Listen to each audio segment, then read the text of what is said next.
열왕기 하 2장에서부터 9장까지가 엘리사 이야기인데, 오늘은 아람 왕 군대 장관 나아만의 이야기가 소개되어져 있습니다. 이건 특별한 의미가 있는 것 같습니다. 일단 아람은 그 전에도 아사 왕 때도 계속 북쪽하고 이렇게 싸우던 때였죠. 아사 왕이 오히려 이 아람 왕을 이렇게 역으로 해서 좀 도와달라고 이렇게 끌어들이기도 했었던 그런 왕이기도 합니다. 그러니까 북왕국 이스라엘하고는 아주 지금 계속 전쟁을 몇 번 치렀고 그런 상황이고, 앞으로도 거기고는 아주 적대적이어서 큰 어려움을 당하게 할 그런 민족이고 나라라는 걸 알 수 있습니다. 보통 아람 하면은 우리가 지금 그 시리아 쪽인데, 그 아람이라는 이 단어는 그 나라 이름이라기보다는 그 지역의 이름입니다.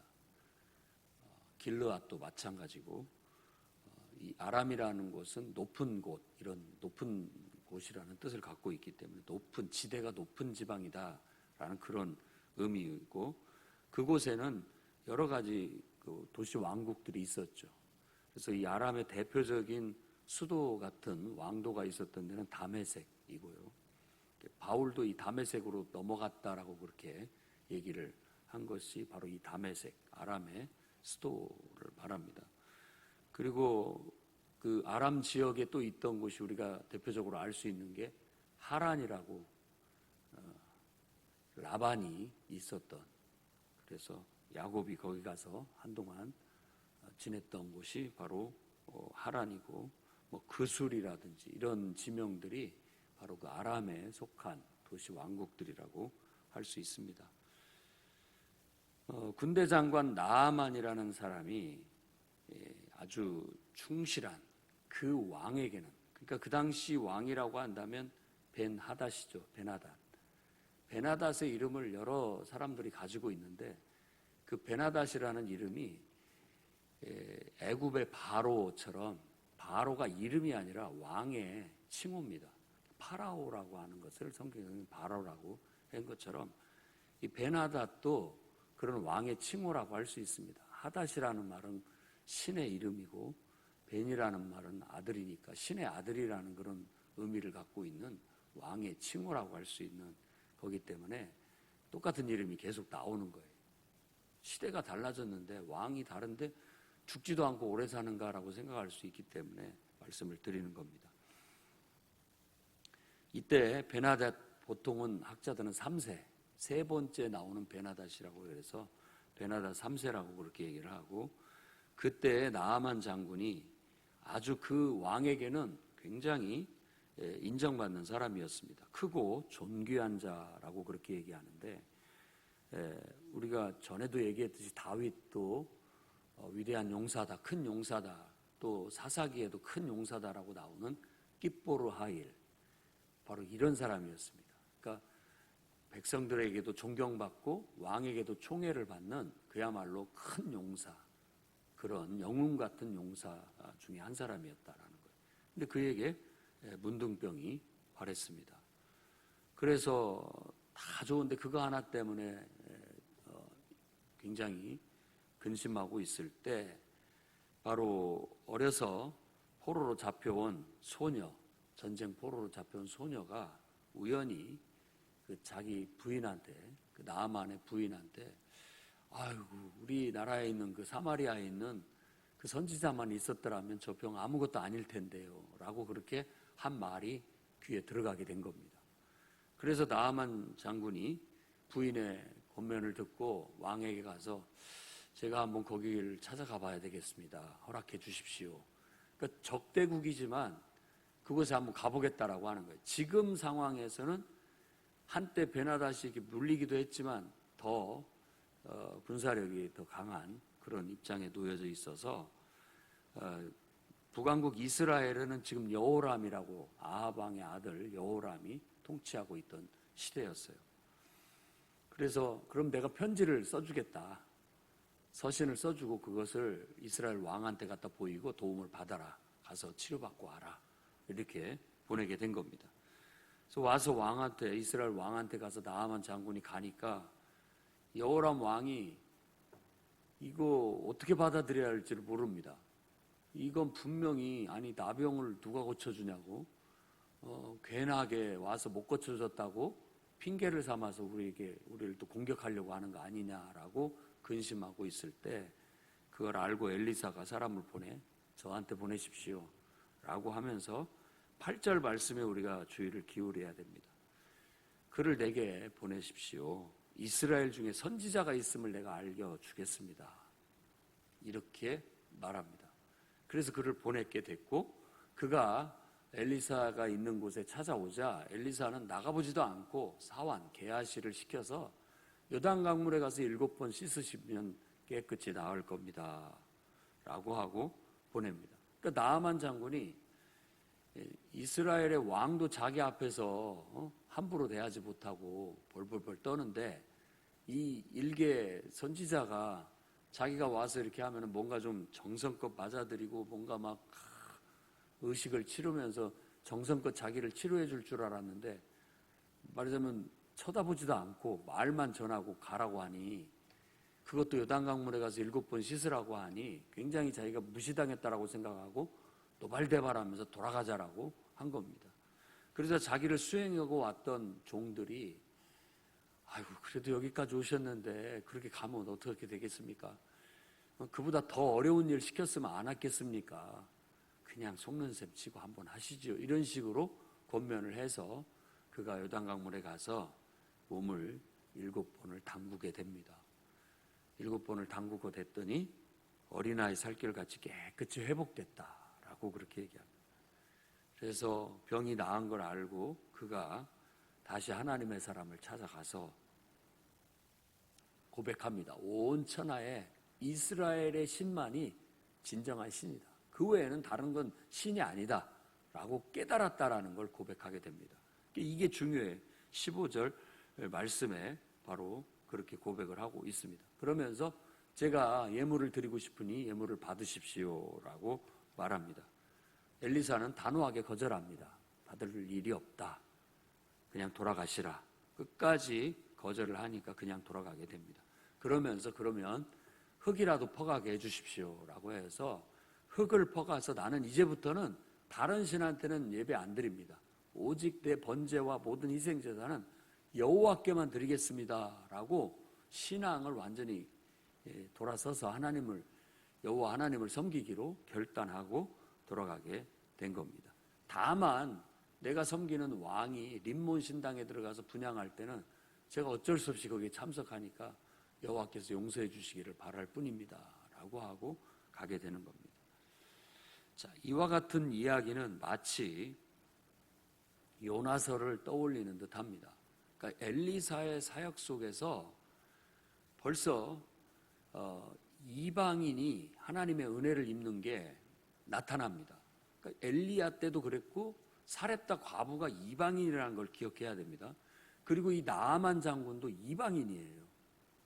근데 그들이 하나님의 은혜를 입고 회심을 해서 하나님을 섬기게 되는 일이 일어나게 되는 거예요. 근데 이 열왕기하도 1장에서 아하시아는 병이 들었을 때 오히려 여호와 하나님을 안 찾고 에그론에, 저기 블레셋에 있는 에그론에 있는 바알세붑을 찾아가서 치료를 받으려고 해요. 그러니까 정작 하나님이 택한 민족이고 백성인 그곳에서 하나님을 안 찾고 전혀 이방신을 섬기고 우상을 섬기고 이방 사람들이 오히려 하나님을 찾아오는 대비적인 것을 보여주는 거예요.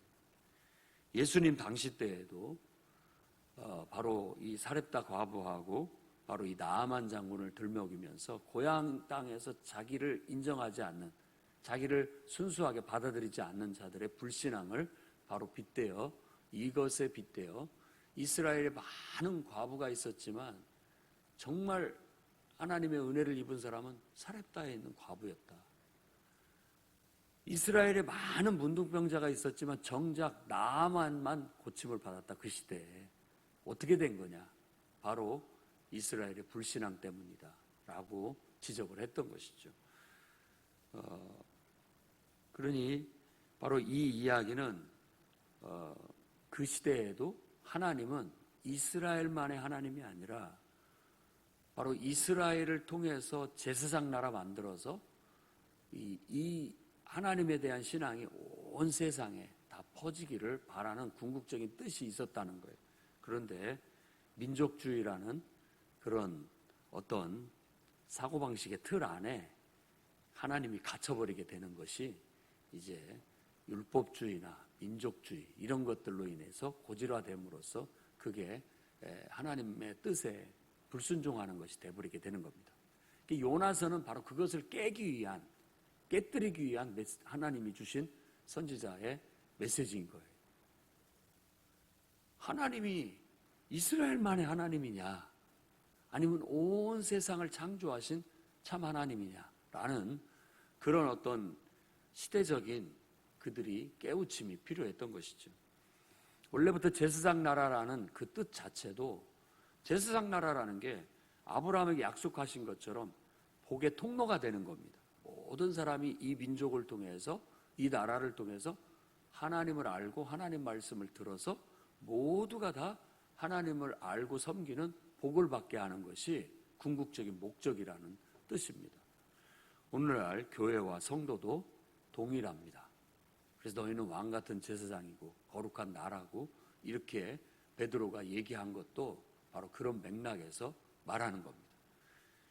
우리를 통해서 하나님을 알지 못하는 자들이 하나님을 알아가고 내가 하나님을 아는 복을 누리듯이 그들에게도 그 복이 흘러갈 수 있는 내가 통로가 돼주는 것. 그게 바로 제사장적 사명이라는 거예요. 우리가 해야 할 사명. 그래서 종교개혁을 루터가 할 때도 만인 제사장서를 외치는 것이 모든 성도라면 다 모두가 하나님을 모든 사람한테 알리는 사역에 동참해야 된다라는 그런 맥락으로 얘기했다고 볼 수 있는 겁니다.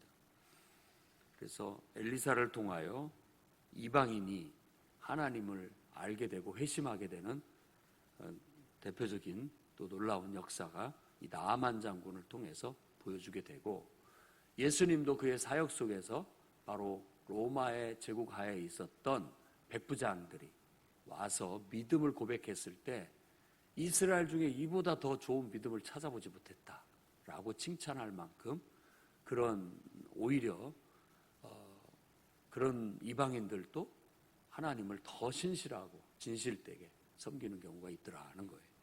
정작 이 말씀을 받았고 율법을 받았던 이스라엘 사람들은 그 율법주의에 갇혀서 진짜 참 하나님을 제대로 만나지 못하고 오히려 왜곡되게 하나님을 아는 것에 대한 책망도 아울러 이루어지게 되는 겁니다. 그래서 오늘날 교회와 성도들도 잘 생각을 해봐야 됩니다. 교회가 존재하는 목적, 성도가 감당해야 할 사명이 무엇인지 우리는 세상의 빛과 소금이 되면서 오히려 세상 사람들보다 더 나은 그런 선행을 통하여 인격과 선행을 통하여 사람들을 하나님께로 인도하는 통로가 되고 또 그들을 교화시켜 나가는 진정한 선교를 이루어 가야 되는 겁니다. 그게 바로 세계 선교의 꿈이고 하나님께서 온 세상을 구원하실 그런 하나님의 구원의 계획이라고 할 수 있는 거죠. 그래서 나아만의 치료 그리고 그가 온천하에 하나님밖에 없다라고 고백하고 이제부터는 여호와만 섬기겠다라고 결단하는 이것은 바로 세계 선교의 의미를 담고 있고 이방인들이 결국은 하나님께로 돌아오게 될 것이라는 이방인 선교에 대한 비전을 보여주고 있는 것입니다. 그래서 바울은 자청해서 이방인의 사도다라고 하면서 복음을 이방인에게 대놓고 전하는 최초의 사람이 되었던 것입니다. 이 모든 것들이 바로 교회와 성도들이 본받아야 할 정신이고 가르침이라고 말할 수 있겠습니다. 그 다음에 뒤에 부분에 엘리사의 사환 게하시의 거짓됨을 보여주고 있는데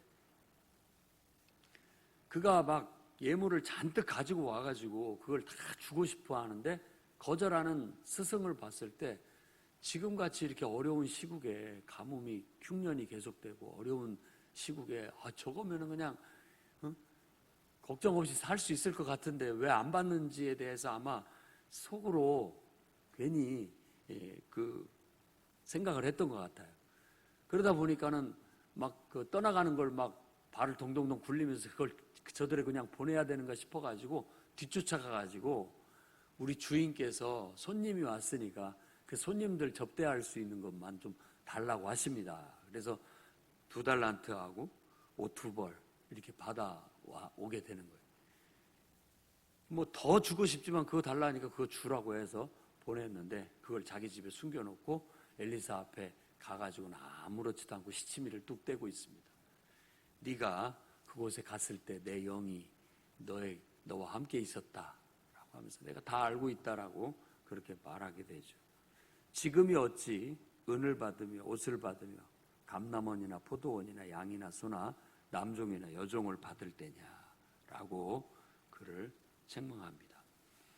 그러니까 그런 거 받을 때가 아니다. 그 나아만 장군을 사실은 살려주는 것이 마치 요나가 니느웨에 가서 이 아람의 수도가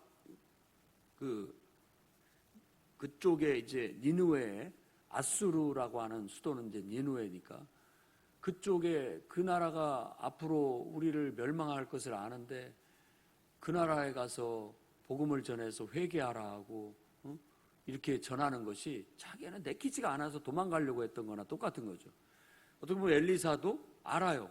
앞으로 이 아람이 이 나라를 얼마나 어렵게 하고 고통스럽게 할 건지를 알아요. 그럼에도 불구하고 그 나아만 장군을 치료해서 보내는 거예요. 그러니까 그 마음이 어떻겠습니까? 근데 그런 사람한테 우리가 뭔가 대가를 받는다? 그게 사리분별을 못하는 어리석은 게하시를 보여주는 것이죠. 살려는 줬지만 그것 때문에 얼마나 큰 고통을 받을지를 알기 때문에 그것이 잘한 것인지 모르겠다. 하지만 그냥 하나님의 뜻이니까 순종해 나가는 거죠. 민족적으로 보면, 국가적으로 보면 내가 원수 같은 저 사람을 죽여도 시원찮은데 오히려 살려준 꼴이 된 거잖아요. 그런 상황에서 그 사람 살려줬다고 잘했다고 내가 보상을 받는다? 그건 있을 수 없는 일이다. 그것만은 할 수 없다라고 엘리사가 분명히 간파를 하고 있었던 거죠. 게하시는 그걸 내다보지 못했기 때문에 그것도 거짓되게 주인의 이름을 팔아서 그 재물을 챙기는 행위는 악한 행위가 돼서 결국 그가 나아만의 분등병을 저주로 받게 되는 결과를 가져오게 되었다는 겁니다. 우리는 이 게하시가 바로 이와 같이 거짓된 삶을 사는 것에 대해서는 깊이 생각을 해봐야 됩니다. 우리도 이익에 눈이 멀어서 거짓된 삶을 살 수 있습니다. 또 거짓된 신앙을 가질 수 있는 거고 잘못된 길로 언제든지 이와 같은 유혹에 넘어가서 빠져버릴 수가 있습니다. 그것은 오히려 내가 살고자 하는 것이지만 오히려 나를 죽이는 결과를 가져오게 될 수 있다는 걸 깊이 명심하고 앞뒤 사리분별을 잘해서 우리가 정말 하나님의 뜻대로 살아갈 수 있었으면 좋겠습니다. 한 가지 잊지 말아야 할 또 정신은 나아만의 순종입니다. 순종이 기적을 낳았다는 것. 믿음과 순종은 하나님과 연합되어서 살아가는 삶의 방식입니다. 우리가 바로 그 삶의 방식을 택한 거예요. 그래서 우리는 믿음으로 살고 순종으로 사는 사람이에요. 오히려 단순한 믿음과 순종은 우리의 삶을 더 윤택하게 하고 복되게 합니다. 왜냐하면 내 힘으로 살지 않고 하나님의 은혜로, 하나님의 능력으로 공급을 받는 그런 역사를 체험할 수 있기 때문에 그렇습니다. 그래서 우리 모든 성도들은, 교회와 성도는 믿음으로 사는 사람이에요. 오직 의인은 믿음으로 말미암아 살리라. 하박국서 2장 4절에 말하고 있는 것처럼 믿음으로 사는 사람이에요. 그리고 그 믿음은 순종을 수반하는 겁니다. 믿음과 순종은 모든 기적의 통로가 되고 그 믿음과 순종의 결과로 우리의 삶이 말한 그대로 여호와는 나의 목자신 내게 부족함이 없다.